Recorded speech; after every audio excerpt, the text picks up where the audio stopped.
आज राज्यभरात जन आक्रोश आंदोलन करण्यात आलेलं आहे। शिवसेना उद्धव बाळासाहेब ठाकरे गटाच्या माध्यमातून राज्यभरात ठिय्या आंदोलन केलेलं आहे आणि त्याचाच एक भाग म्हणून वसईमध्ये देखील हा जन आक्रोश मोर्चा जन आक्रोश आंदोलन करण्यात आलं होतं।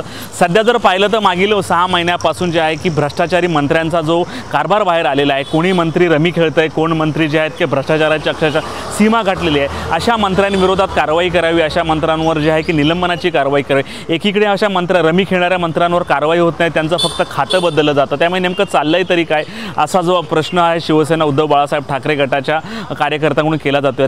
राज्यभरात हे आंदोलन आहे आणि त्याच धर्तीवर वसईच्या तहसीलदार कार्यालयापर्यंत यांनी हे आंदोलन केलं होतं आणि हे आंदोलन देऊन तहसीलदारांना निवेदन दिलेले आहे की जे भ्रष्ट मंत्री आहेत त्यांच्यावर लवकरात लवकर कारवाई व्हावी आणि जे आहे राज्याचा कारभार सुरळीत करावा ही त्यांची मागणी आहे।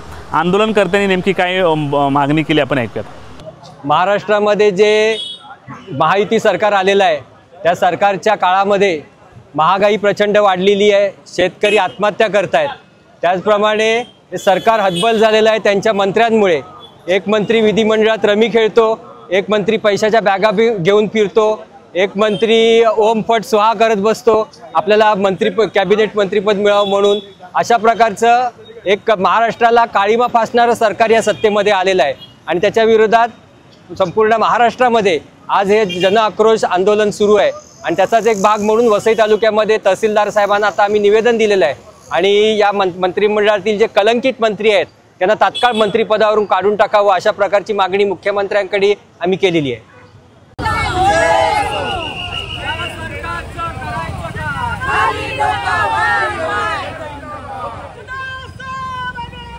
हम तुम्हारे साथ हैं।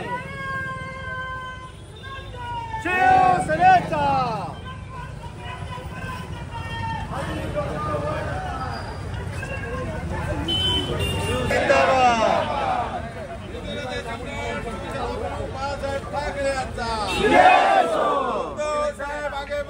हम तुम्हारे साथ हैं। कलंकित मंत्र्याचं करायचं काय?